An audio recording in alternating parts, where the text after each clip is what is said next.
Saya nak tanya kepada Dr. Zaimi, betulkah dalam kitab Fatwa Hadasiyah dalam Ibnu Hajar Al-Haythami mengatakan bahawa Ibnu Taimiyah bertaubat tentang apa mujassimah tu? Adakah benar? Berkenaan dengan taubat Ibn Taimiyah. Ibn Taimiyah punya taubat ni disebut dalam disebut oleh Ibn Hajar dalam Ad-Durrah Kamilah, dinukil daripada beberapa ulama yang terdahulu. Ya, tapi saya katakan nukilan ini sebenarnya tidak diletakkan sanad. Jadi dari sudut ilmu hadis kita boleh nilai semula. Dan sebenarnya nukilan ini tidak begitu tepat dan tidak sahih kerana yang pertama, Ibn Qayyim Al-Jauziyah di antara ulama yang di antara anak murid yang bersama dengan Ibn Taimiyah lewat.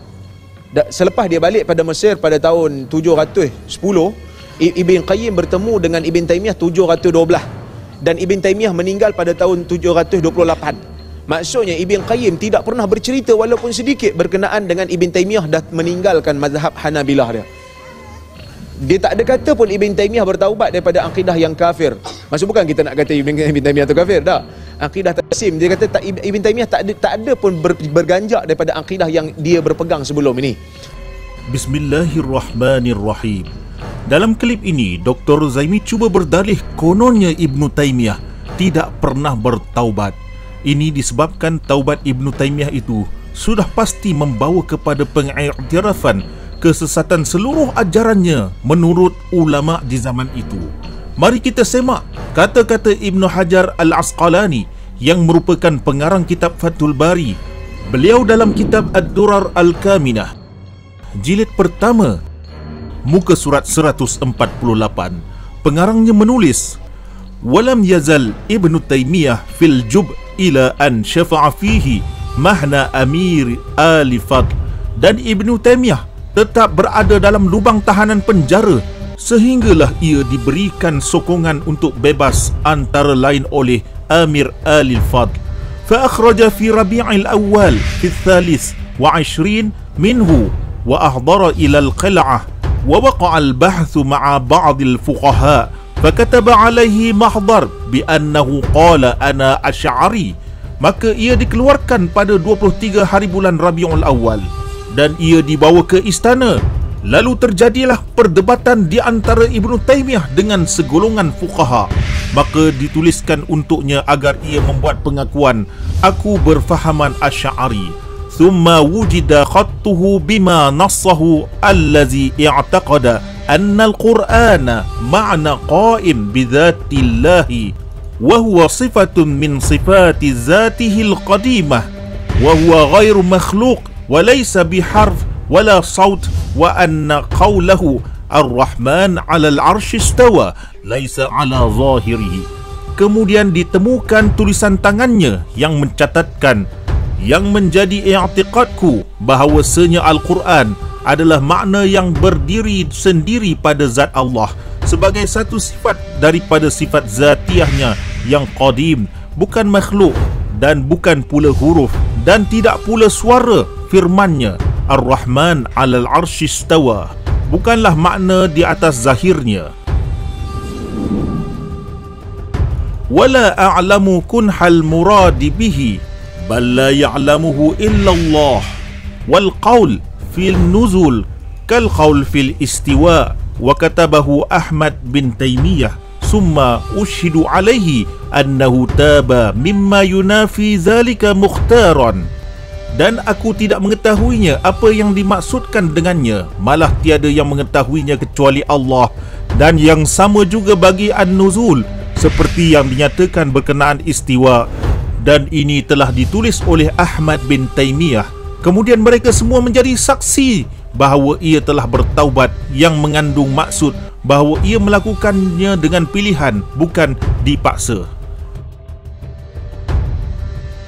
وذلك في 15 ربيع الأول سنة 707 وشهد عليه بذلك جمع من العلماء وغيرهم وسكن الحال وأفرج عنه. Dan yang demikian itu berlaku pada 25 Rabiul Awal tahun 707 Hijrah dan disaksikan yang demikian itu oleh segolongan yang ramai daripada ulama dan lainnya. situasi pun menjadi reda dan dia dibebaskan. Dan sebenarnya nukilan ini tidak begitu tepat dan tidak sahih kerana yang pertama, Ibn Qayyim Al-Jauziyah di antara ulama yang di antara anak murid yang bersama dengan Ibn Taymiyah lewat. Selepas dia balik pada Mesir pada tahun 710, Ibn Qayyim bertemu dengan Ibn Taymiyah 712 dan Ibn Taymiyah meninggal pada tahun 728. Maksudnya Ibn Qayyim tidak pernah bercerita walaupun sedikit berkenaan dengan Ibn Taymiyah dah meninggalkan mazhab Hanabilah dia. Dia tak ada kata pun Ibn Taymiyah bertaubat daripada akidah yang kafir. Maksud bukan kita nak kata Ibn Taymiyah tu kafir, tak. Akidah taksim, dia kata Ibn Taymiyah tak ada pun berganjak daripada akidah yang dia berpegang sebelum ini. Hujjah Rozaimi ini tidak kuat kerana Ibnu Qayyim adalah murid dan seakidah dengan Ibnu Taymiyah. Sudah menjadi lumrah bagi para pengikut Ibnu Taymiyah tidak mengakui kisah tersebut kerana aib bagi mereka dan membuktikan segala yang mereka anuti adalah sesat.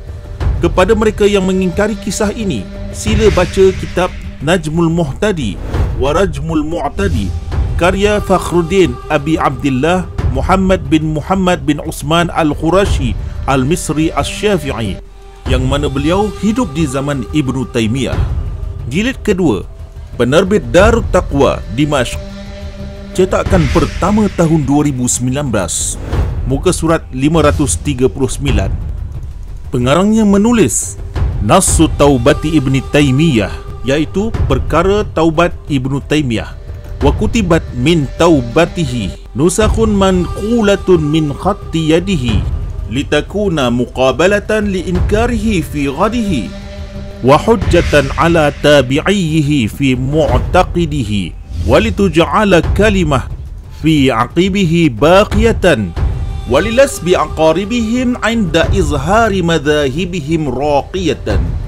Tertulislah taubatnya dengan naskah yang disalin dari tulisan tangannya supaya dapat menjadi pengingkaran terhadap penafiannya pada hari esok kelak dan hujjah terhadap pengikutnya dalam kepercayaannya, dan supaya menjadikan kata-katanya kekal hingga ke hujungnya dan terlebih dahulu menjadi pukulan terhadap pengikut mereka tatkala muncul mazhab mereka.